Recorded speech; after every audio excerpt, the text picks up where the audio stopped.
मानवता मंदिर होशियारपुर मवरखा 13/4/1973।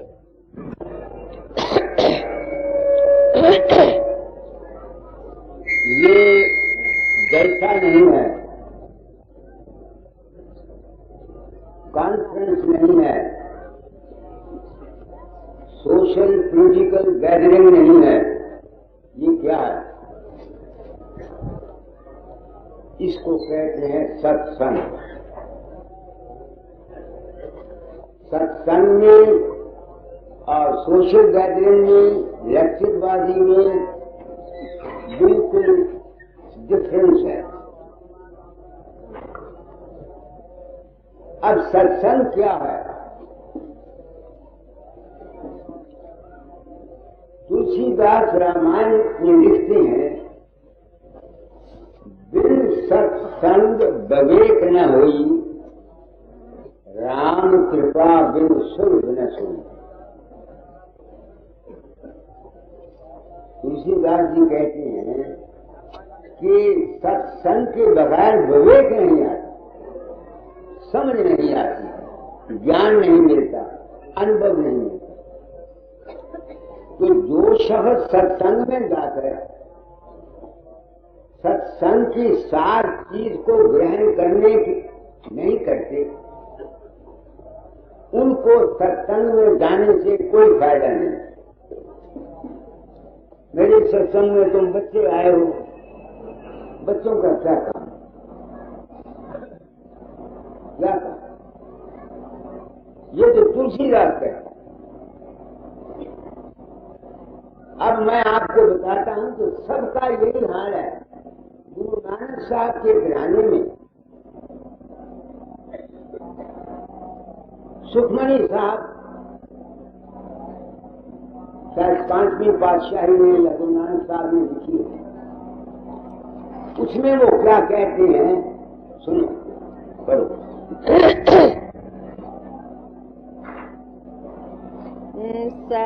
सतपुरख जिन जानिया,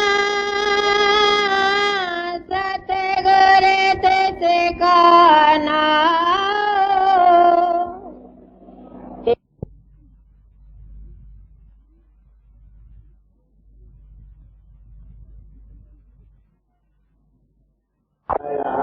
उसके साथ प्रेम करने वाला, उसकी सेवा करने वाले को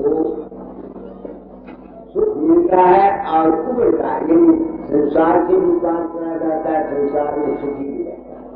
अब उसके साथ क्या कहते हैं, आगे पढ़ो। सतगुर सिख की कर प्रतिपाल, सेवक को गुर सदा दयाल। सिख के गुर दुर्मत मल हरे, गुर बचनी हरि नाम उचरे। सतगुर सिख के बंधन काटे, गुर का सिख बेकार तिहाटे। सतगुर सिख का नाम धन देई, गुर का सिख बड़ भागी है। सतगुर सिख का हलत पलत सवारे, नानक सतगुर सिख को जिया नाल संवारे। कौन सदगुरु? जिसने सतपुरुष को विवेका है, जिसने सतपुरुष को जाना है, वो ये काम कर सकता है। आगे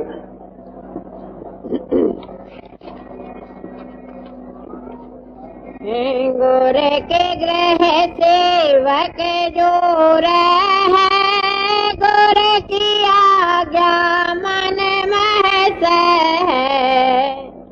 आपस को कर कुछ न जनावे, हरि हरि नाम हृदय सद ध्यावे। मन बेचे सतगुर के पास, तिस सेवक के कारज रास। सेवा करते हुए निहकामी, तिस का होत परापत स्वामी। तुम लोग तो मेरे पास आते हो, लग्नों के पास जाते हो, नेकामी बन के जाते हो। कोई पुत्र मांगता है, कोई बेटा मांगता है, कोई मुकदमा चलाता है, कोई किसी को कोई तकलीफ है, तुम नेकामी कैसे हुए? आगे अपनी कृपा जिसे आप करे, नानक सो सेवक गुर की मत ले। बीस बिसवे गुर का मन माने, सो सेवक परमेश्वर की गत जाने। सो सतगुर जिसे हृदय हरि नाओ, अनेक बार गुर को बल जाओ। सर्व निधान जिया का दाता, आठ पहर पर ब्रह्म रंग राता। ब्रह्म महे जनु जन महे पार ब्रह्म, एक है आप नहीं कछु भरम। सहस सियानप लिया न जाए, नानक ऐसा गुर बड़ भागी पाए। मुझे एक मिला था आगे सफल दर्शन पेखत पुनीत, परसत चरण गति निर्मल रीत। भेटत संग राम गुण रबे, पार ब्रह्म की दरगाह गबे। सुन कर बचन करने अघाने, मन संतोष आत्म पतियाने। पूरा गोरे आख्यो जा का मंत्र, अमृत दृष्टि पे खे हुए संत। गुण बेअंत कीमत नहीं पाई, नानक जिस पावे तिस ले मिलाए। जिह्वा एक उस्तत अनेक, सतपुरुष पूरन विवेक।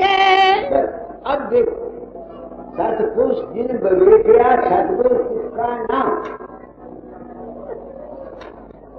अब वो सतपुरुष की तारीफ क्या करती है? तो वो सतपुरुष जो सत्य जी ने जाना वो क्या है? जीवा एक, जुबान एक है, सर्वे ज्ञान अनेक है। वो सतपुरुष पूर्ण विवेक है, पूरी समझ है, पूरा ज्ञान है। तो ये पूरा ज्ञान कहां से मिलेगा? सत्संग। बशर्ते के सत्संग कराने वाला खुद उस अनुभव तक पहुंचा हुआ हो।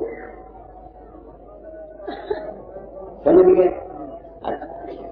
मैंने आपको बताया कि सत्संग के मैंने क्या है, जहां से सच्ची समझ, सच्चा विवेक, सच्चा ज्ञान, जीवन गुजारने का रास्ता, आत्मनिष्ठा का रास्ता जो मिलता है वो सत्संग। अब सबकी मिसालें देता है। संत तुलसीदास जो हाथरस में हुए हैं, उनके पास शेख तकी गया मुसलमान फकीर उस खुदा को मिलने के लिए।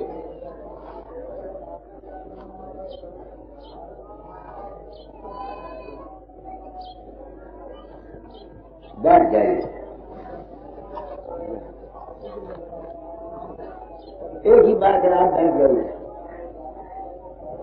तो वहां वो जाके शेख तकी से सवाल करता, शेख तकी सवाल करता उस परमार्थ के लिए और उसके लिए जो संत तुलसीदास ने शेख कथी को कहा है वो भी सुन लो। दिल का हो जरा साफ कर जाना के आने के लिए, ध्यान गैरों का हटाए उसको बिठाने के लिए, चश्मे दिल से देख यहाँ जो जो तमाशे हो रहे, दिल सता क्या क्या है तेरे दिल सताने के लिए, एक दिल लाखों तमन्ना उस प्यार ज्यादा हवस, फिर ठिकाना है कहाँ उस के ठिकाने के लिए, नकली मंदिर मस्जिदों में जाए सदैव अफसोस है, कुदरती मस्जिद का साकिन दुख उठाने के लिए,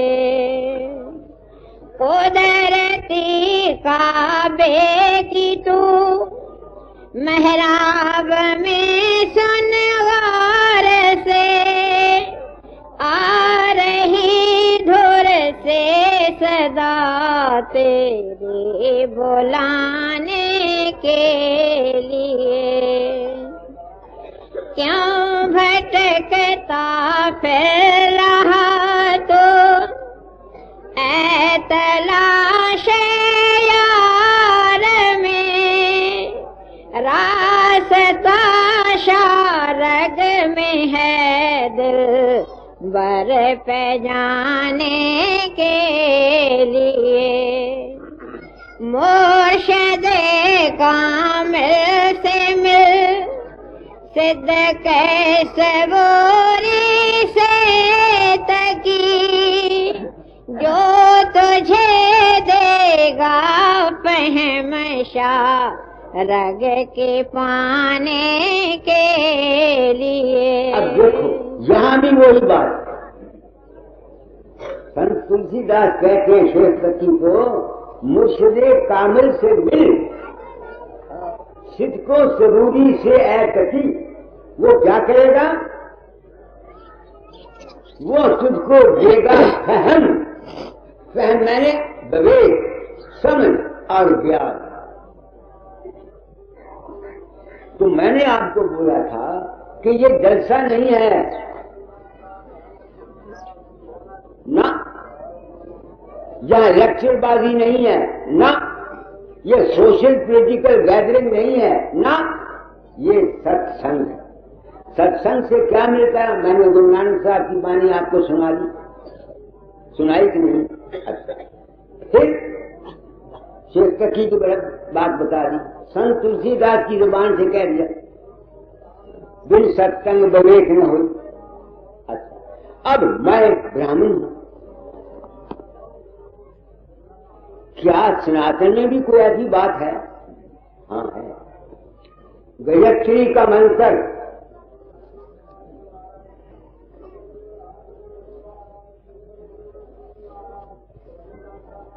ऋग्वेद में, मैं तो संस्कृत नहीं जानता, छंदवेद उपनिषदों में गायत्री 3 किस्म का गाना,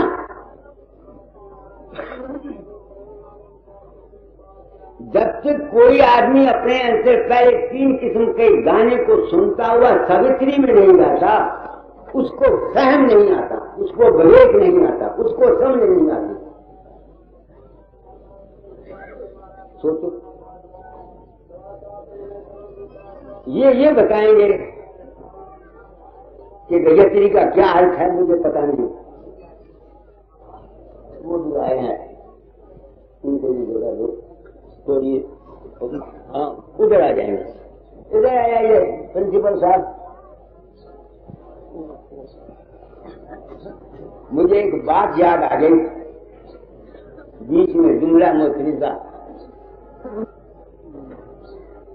वशिष्ठ साहब भी लेट आए,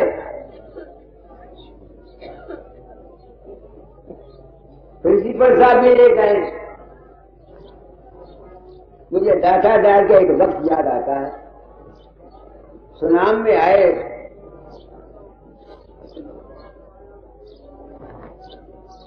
देवी द्वार एडवोकेट के मकान पर सत्संग था सुबह 5 बजे। मैं भी स्टेशन का दौड़ा गया, 30-35 आदमी आए। एक राम स्वरूप बड़ा लखपति आदमी था, वो 5:15 पर आया, उसने दरवाजा खटखटाया। दाता ने कहा मत खोलो मत खोलो। वो कहे महाराज आप तो फकीर हैं, ये लखपति आदमी हमको दिन से रोज हुआ पड़ता रहता है, कैसे ना खोले। अच्छा खोल दो। वो आए, वो बैठ गया, कहने राम स्वरूप तुम लेट आए। जिंदगी में जो शख्स वक्त का पाबंद नहीं है वो कामयाब नहीं हो सकता। नेपोलियन बोनापार्ट को देखो, उसकी हिस्ट्री पर एन वक्त पर जब उसने अटैक करना होता था उस वक्त पर तो ठीक है झूठ, ये जुमला मुतरिजा था। तो बात थी विवेक की। मैंने आपको चारों की बात सुना दी, रामायण की कहानी सुना दी, गुरु नानक साहब के घराने की बात बता दी कि सत्संग से क्या मिलता है, विवेक मिलता है, विवेक समझ। शेख तकी की बात बता दी। अब गायत्री मंत्र सुनो। गायत्री 3 किस्म का गाना ऋग्वेद में, और मैं तो संस्कृत नहीं जानता, मैंने सुना हुआ है, और छांदोग्य उपनिषद में वो शख्स 3 किस्म का पहले गाना गाता है अपने अंतर में, उसके अंतर सावित्री प्रकट होती है। वो जो सावित्री प्रकट होती है तब उसको ज्ञान होता है, अनुभव होता है। और इस गायत्री के ऊपर दाता डाल का एक भजन आपको सुनाता हूं, पढ़ो। तीनों किस्मों का है गाना, दहर में गाए तरी, मंज़िले मक़सूद से नग़मे का है सावेतरी। जिस्म हो पाकीज़ा दिल हो पाके और हो रूह साफ़, जो न हो ऐसा रखे गुर मंत्र से हमको मुआफ़। गायत्री मंत्र आपको पता नहीं, हर शख्स को नहीं दिया जाता था, ये गुप्त राज था, गुप्त। क्यों कि दुनिया जब तक किसी का दिल साफ नहीं, जिसका हृदय शुद्ध नहीं, वो गायत्री मंत्र में जपेगा भी तब भी उसे कोई फायदा नहीं, बल्कि मुमकिन है नुकसान होगा।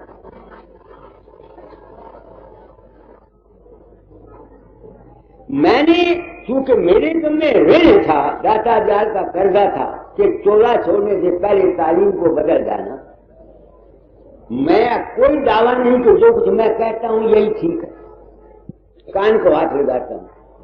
मैं अगर वशिष्ठ जी को, प्रिंसिपल साहब को या दूसरे चंद अच्छे आदमियों को यहां बुलाता हूं, इसलिए नहीं बुलाता कि मेरे मंदिर की रौनक बढ़े, इसलिए बुलाता हूं कि इनको अपने गायत्री का पता लग जाए और ये करते क्या हैं। सवा लाख लोग जाप करके 2-2 रुपए हम पंडित लोग यजमानों से लेते हैं, उस गायत्री से क्या फायदा?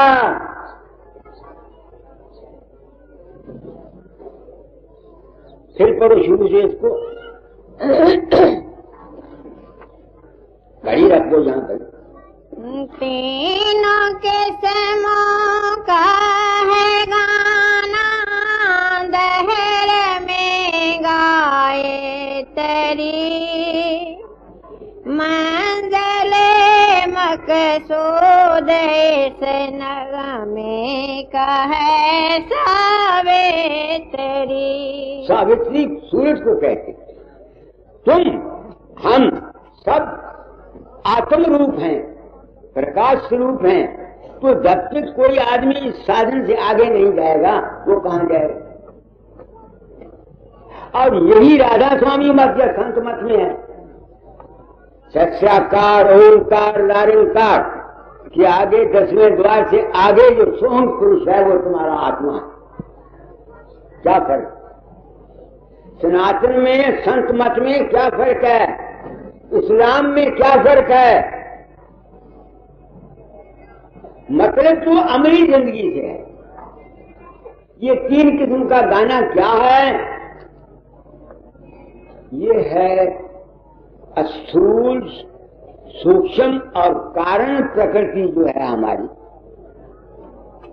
जब हम अपने अंतर में अगत्ता जाप करते हुए ठहरते हैं तो हमारी जो स्थूल, सूक्ष्म और कारण प्रकृति का सूक्ष्म मादा हमारे अंतर में है, इनके इकट्ठा होने से, रगड़ खाने से हमारे अंतर में नाम शब्द पैदा होता है।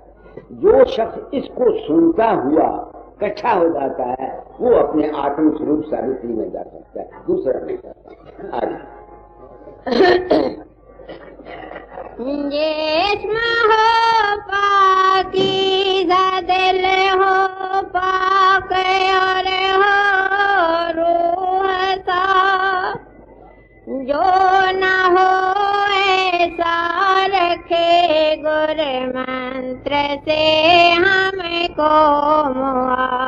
मैंने इसी बात को जहाँ रूहानियत के संस्कार अपने कर्म भोग बस गुरु आगे बस कहता हूँ, वहाँ इंसान बनने की आवाज उठाई है, ताकि पहले इंसान बने।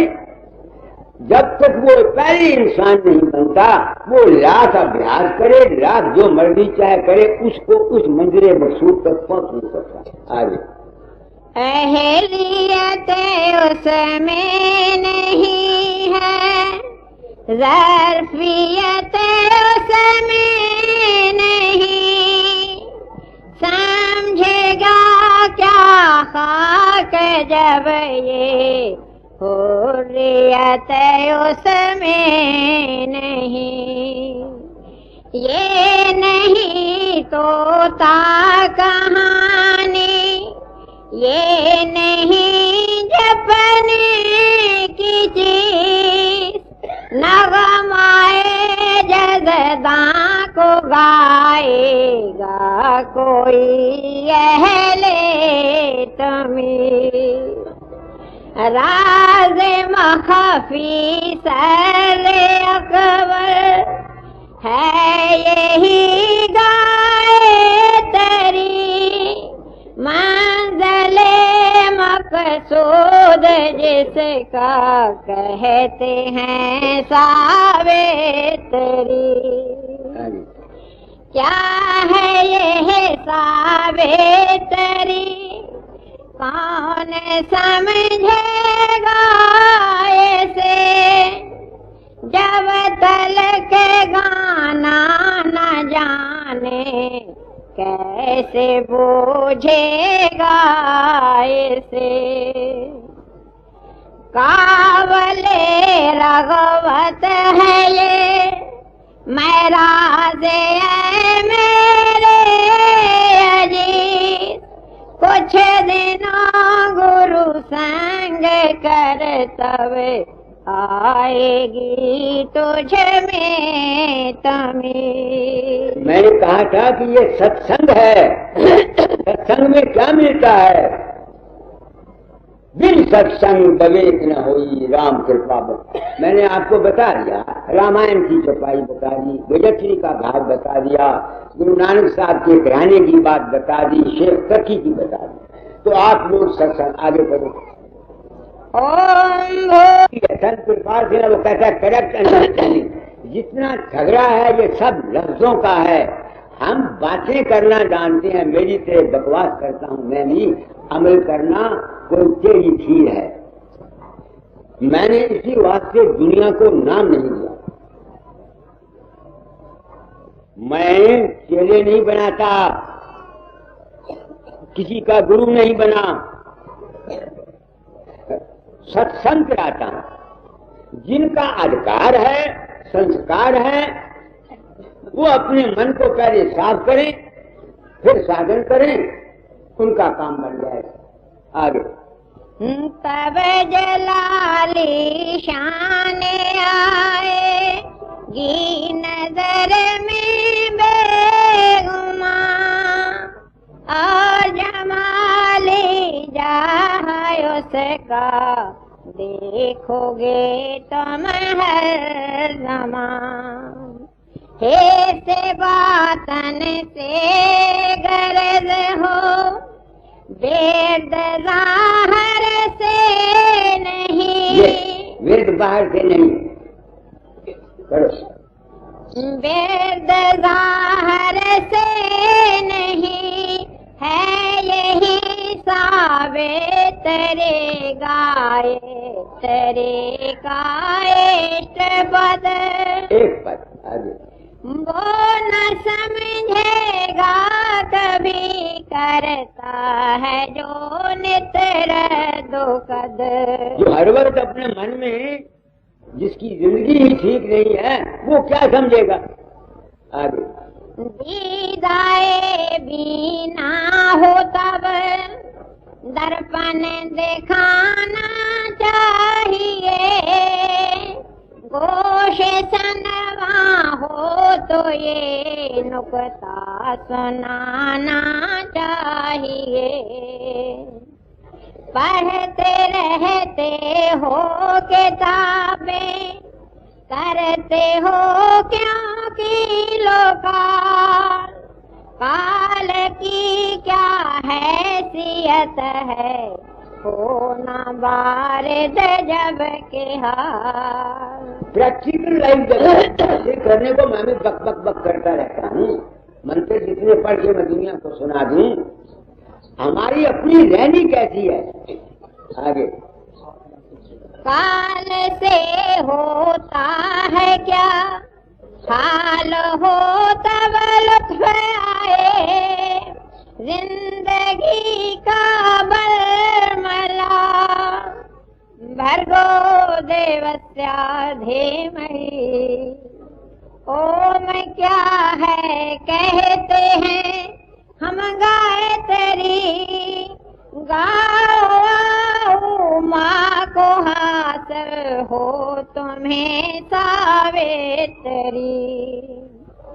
चाहे चलो या फलाक पर हो तुम्हें अगर मर्द शुजा।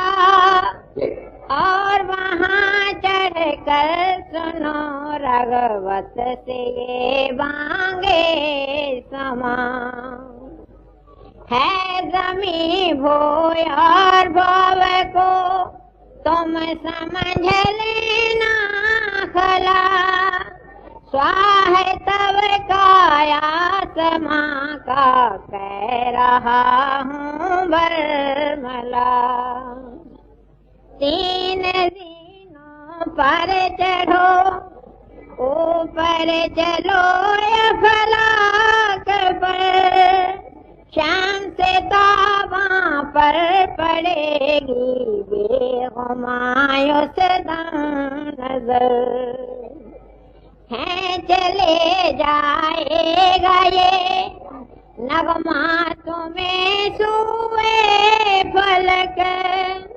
तब नजरे आ जाएगी ताबिंदा सूरज की चमक। दिल को जब हरकत मिलेगी रूह तुम बन जाओगे। छूट जाएगी जमीन और आसमां पर जाओगे। जब तलक हरकत नहीं दिल को वहाँ से हो नसीब। गुम रही गुम गती है सुन रखो तुम ये हबीब। जियो यो ना पचोदात। अच्छा, अब मैं अपनी आत्मा से पूछता, अपनी आत्मा से पूछता हूं, अपनी आत्मा। गजब जी के मंत्र वालों ने भी कह दिया और बाकी सबके मैंने तुमको बता दिया।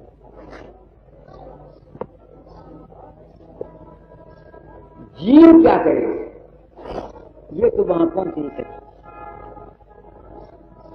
तो इसका ये मतलब हुआ कि ये चीज जो है ये खास आदमियों को इससे मिलेगी, पब्लिक के लिए तो ना आई। ये एक सवाल पैदा है मेरे अपनी आत्मा में, क्या फायदा? इसका इलाज मैं जो समझा है मुझे।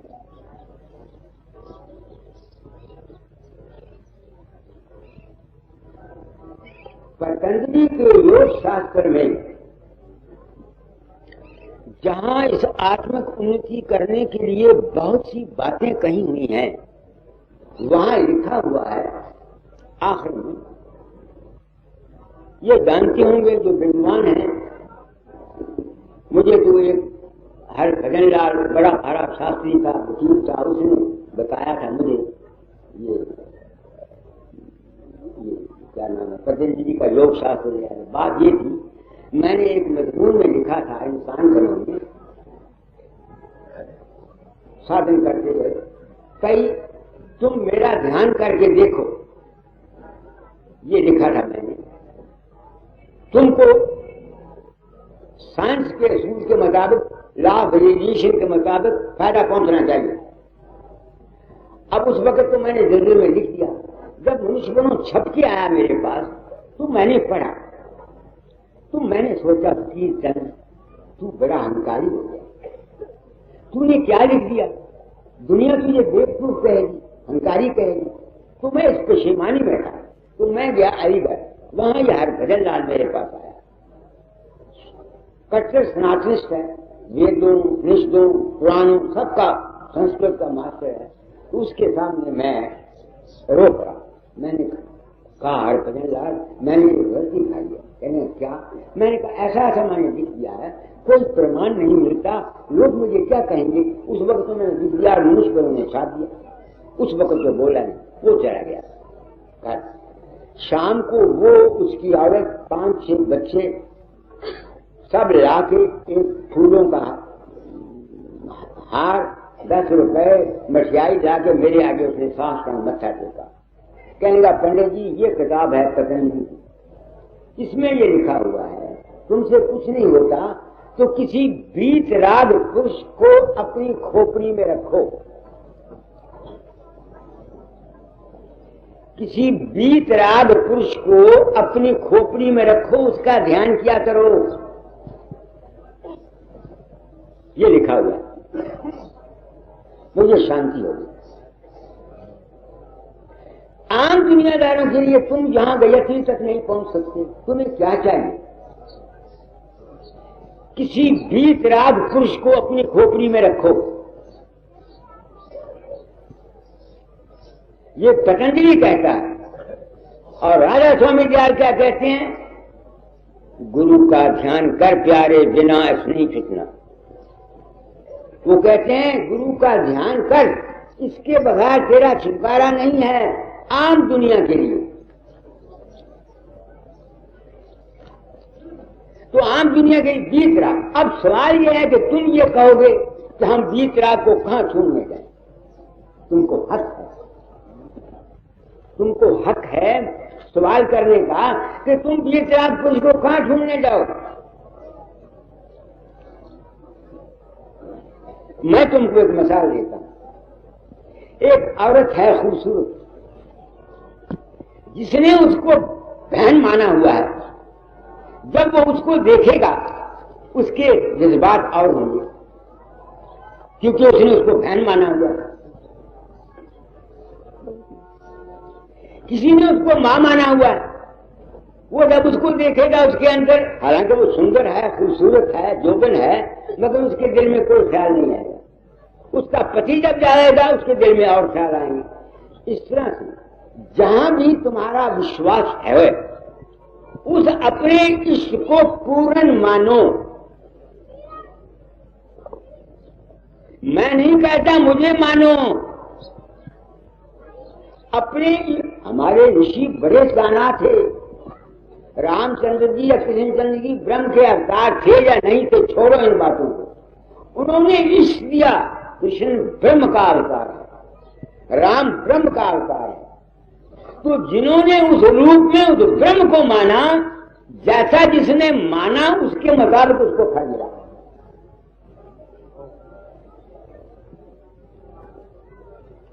नहीं समझ में आती है। इसका तजर्बा मुझे हुआ, मुझे तजर्बा हुआ।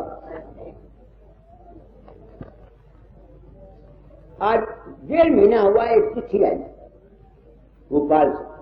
भोपाल के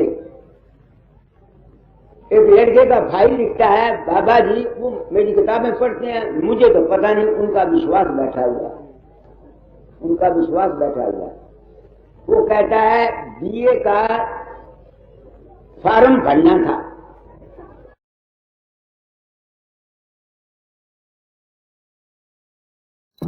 व्यास वाले ने, आगे वाले ने और गुरुओं ने तुम लोगों को ये सच्चाई बताई है।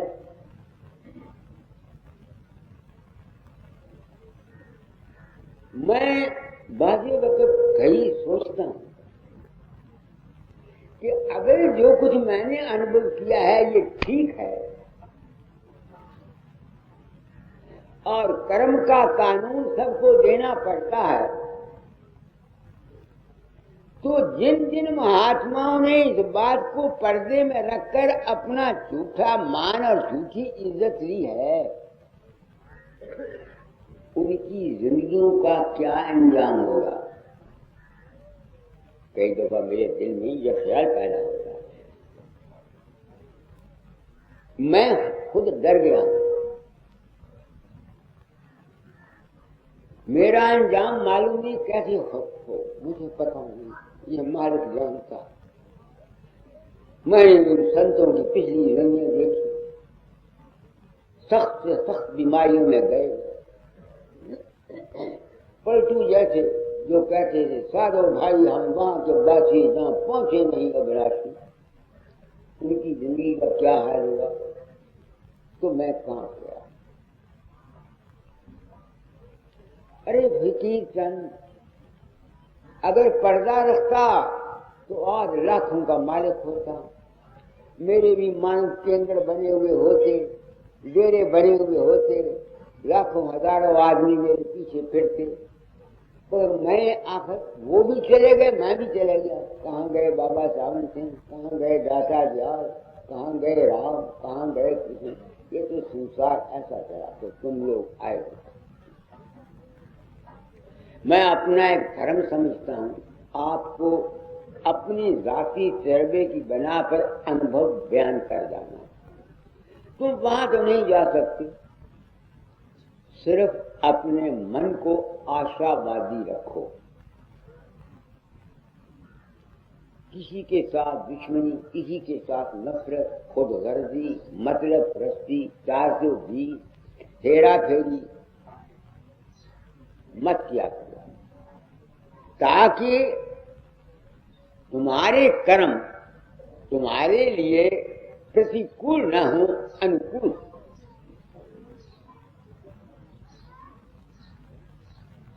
तुम्हारे अमल तुम्हारे तू, स्वामी जी ने कहा कर्म जो जो करेगा तू अंत में भोगना पड़ना। कर्म प्रधान विषम कर राखा, 2-10 कैसो खर्चा। तो आप लोग आए हैं, सत्संग तो कल से शुरू करूंगा। आज आपको इतना कहना चाहता हूं कि मेरे लिए इस वक्त आप सत्संगी मेरे सच्चे सदगुरु, ये ज्ञान दाता जाल मुझको नहीं दे सके। वो कहा करते थे, सैंड बैन किया करते थे, इशारा किया करते थे, मेरी समझ में नहीं आता। मेरा उनसे प्रेम भाव था, अज्ञान का प्रेम था, और मैंने उस अज्ञान के प्रेम में आनंद ही बढ़ा लिया, सिद्धियां शक्तियां बढ़ी देखी। तो उन्होंने ये काम मुझको, चूंकि मुझे सच्चाई की तलाश थी, उस मंजिल तक पहुंचाने के लिए ये काम किया। अब अगर सारी दुनिया के गुरु एक तरफ हो कि मेरे बरखलाफ फतवा दें, तो मुझे मार डालें, कत्ल कर दें, मगर मैं सच्चाई बयान करने से टल नहीं सकता।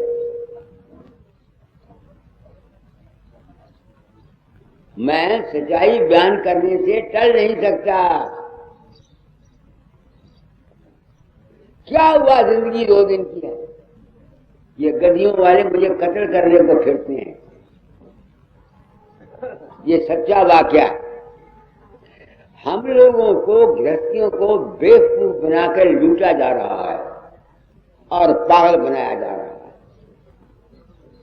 सच्ची बात कोई नहीं बता। तुमको ये कहना चाहिए, तुम आए हो दूर से, देखो मैं महसूस करता हूं, कोई इंदौर से आया, कोई गोरखपुर से आया, कोई कहीं से आया, आखिर मेरे सिर पर भी कोई जिम्मेवारी है। मैं अपनी जिम्मेवारी को मत, तो तुमने क्या करना है, वहां तक तो तुम नहीं जा सकते, तुम्हारी ताकत में नहीं। सिर्फ अपने मन को अच्छे ख्यालात दो, एक जगह प्रेम रखो। मैं नहीं कहता तुम मेरा ध्यान करो, जहां तुम्हारा इष्ट है, जहां तुम्हारा विश्वास है, जहां तुम्हारी श्रद्धा है, उस रूप में उस मालिक को पूर्ण मानकर उसका सिमरन, उसका ध्यान, उसकी आस रखो, तुम्हारे काम पूरे हो जाएंगे। क्यों मैं कहता हूं, जिन आदमियों के अंदर मेरा रूप प्रकट होता है, उनकी मदद करता है, मुझे तो पता नहीं होता, तो मुझे इसलिए यकीन पर आया कि ये जो रूप प्रकट होने वाला है वो हर शख्स का अपना ही विश्वास है। तुम जहां भी चाहो विश्वास रखो, मगर एक पर रखो। जो आदमी आज देवी को पूजते हैं, परसों कृष्ण को पूजते हैं, चौथ गुरु को पूजते हैं, 50 फकीर तक, ये धोबी के कुत्ते, न घर के न घाट के, इनको कुछ नहीं मिलता। एक ही साधे सब सदे, सब साधे सब जाए। तो आप, मैं नहीं कहता तुम मुझे मानो, जिस जिस गुरु से तुमने नाम लिया हुआ है। गुरु है क्या? किसी महापुरुष से कोई जर्नलिस्ट आया, उससे उसने पूछा कि गुरु करने की जरूरत क्या? अब वो जवाब देते हैं, अगर तुमको जरूरत नहीं मत करो।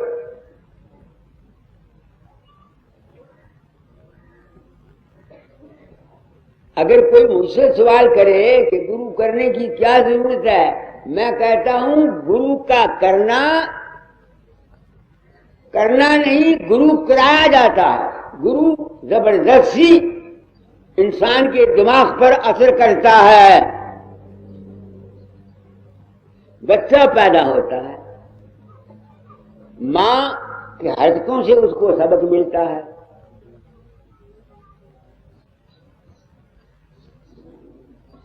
मिलता है कि नहीं मिलता? जो कुछ वो करती है, जो कुछ वो सिखाती है, जिस किस्म के वातावरण में पैदा होता है, वो उस वातावरण के संस्कार को लेने के लिए बच्चा मजबूर है या कि नहीं है?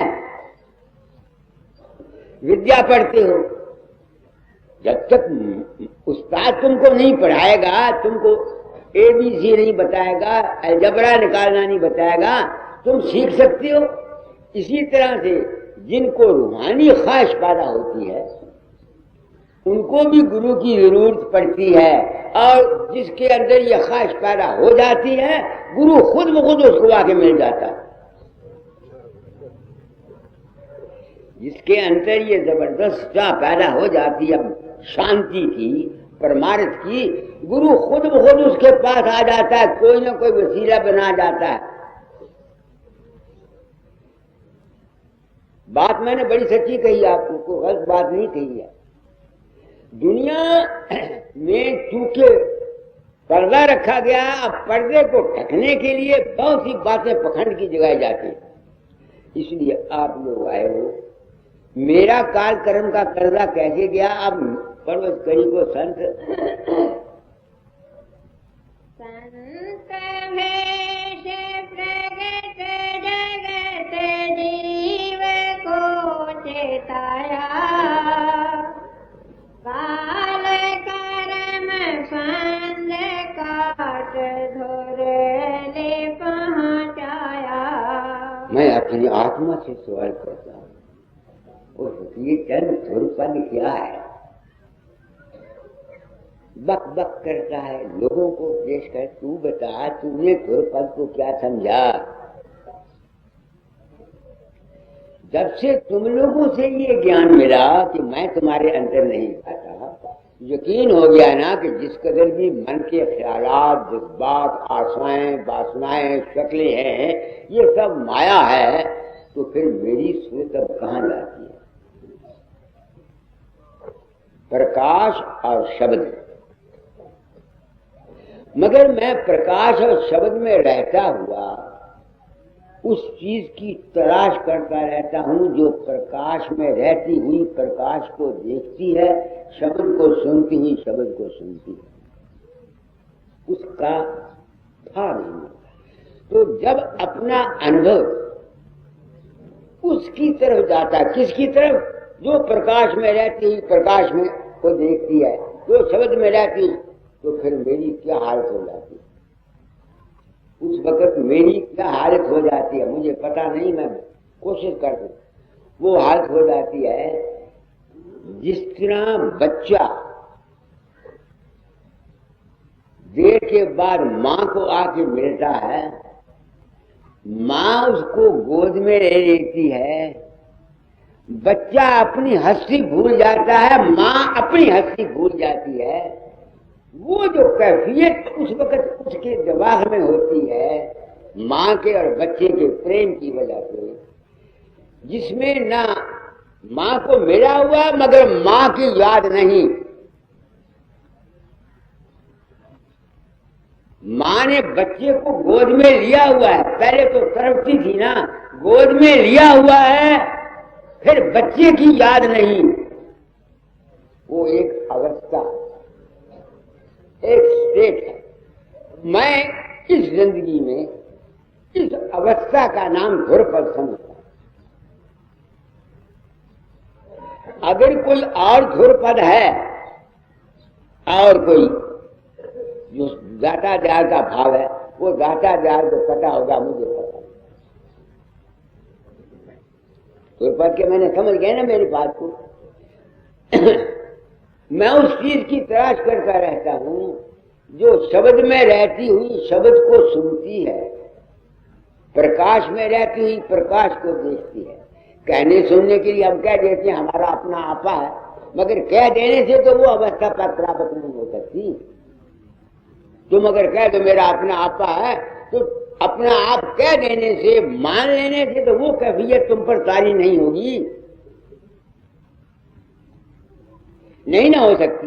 जब तक बच्चा मां को और मां बच्चे को गोद में जफ्फी ना पाले, तब तक वो कैफियत नहीं आएगी। आएगी नहीं आ सकती। वो बेशक कहता है मेरी माँ मेरी माँ मेरी माँ मेरी माँ मेरी माँ, कहने से तो उसकी कैफियत नहीं होगी, वो हालत उस पर नहीं आएगी। तो मैंने ध्रुपद को ये समझा।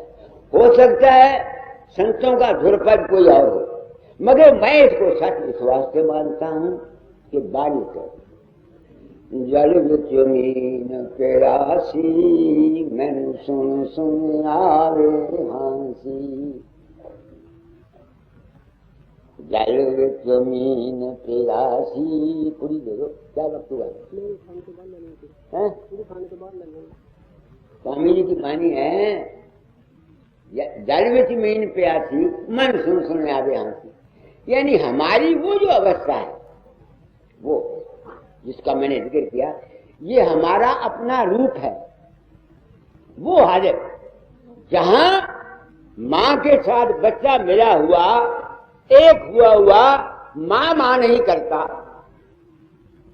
और मां बच्चे को गोद में लिए हुए है, बच्चा नहीं करती। वो जो हालत है, ये हमारी आद है, हमेशा की है। हमारा निज स्वरूप वो है। मुमकिन है दाता जाल का निज स्वरूप कोई और हो, मैं नहीं जानता। संतों का निज स्वरूप कोई और हो, मुझे नहीं पता। मैंने प्रण किया था, अपना अनुभव कह दूंगा।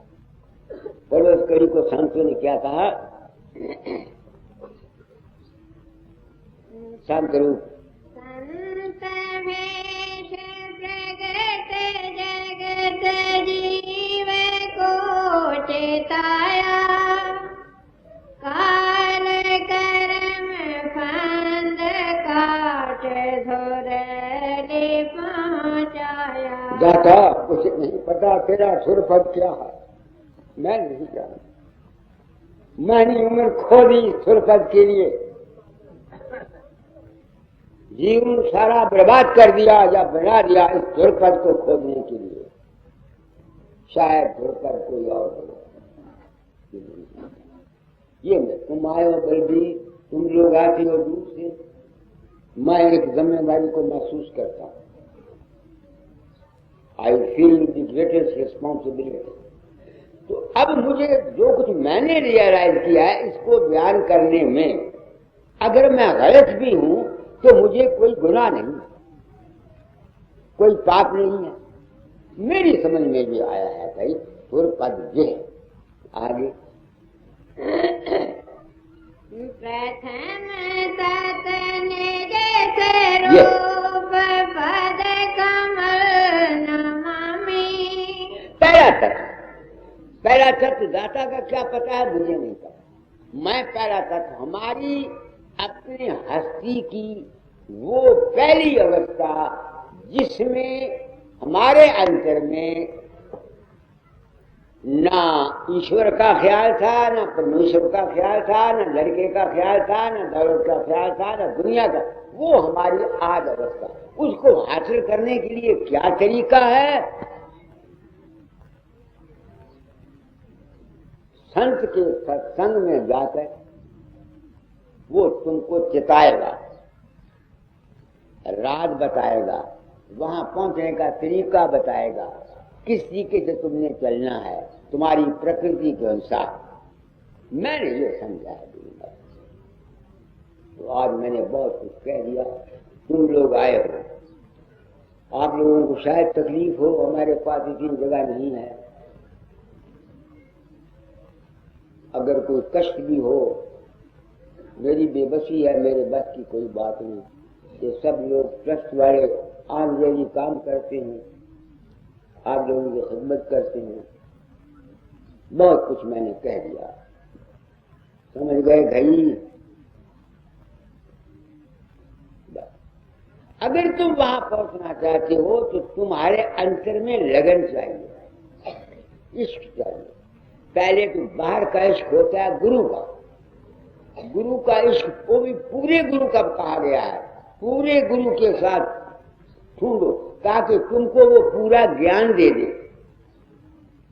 अगर अधूरे गुरु को मिला हुआ इश्क तो तुम कर लोगे, धुर पर नहीं जाओगे ना। वो तो तुमको द्वैत में फंसा रखेगा, या अपने डेरे के साथ फंसाएगा, या अपनी जिंदगी के साथ फंसाएगा, या अपने पंथ के साथ फंसाएगा। इसलिए मैं आत्मा से पूछता हूं, बुझे अहंकार से कहता है नहीं।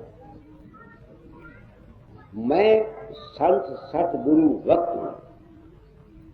सतगुरु कहते हैं सच्चे ज्ञान का नाम। इस वक्त में जिस तालीम की जरूरत है, जिससे जीवों का उपकार हो सकता है, घरेलू, पॉलिटिकल, सोशल, वो मैं बताता हूं। गौर से सुनना, सबको प्रयास। नारद जब शादी करना चाहता था कि बहुत स्त्री से कि विष्णु के पास गया, मुझे अपना रूप दे दे, उसने बंदर का रूप दे दिया।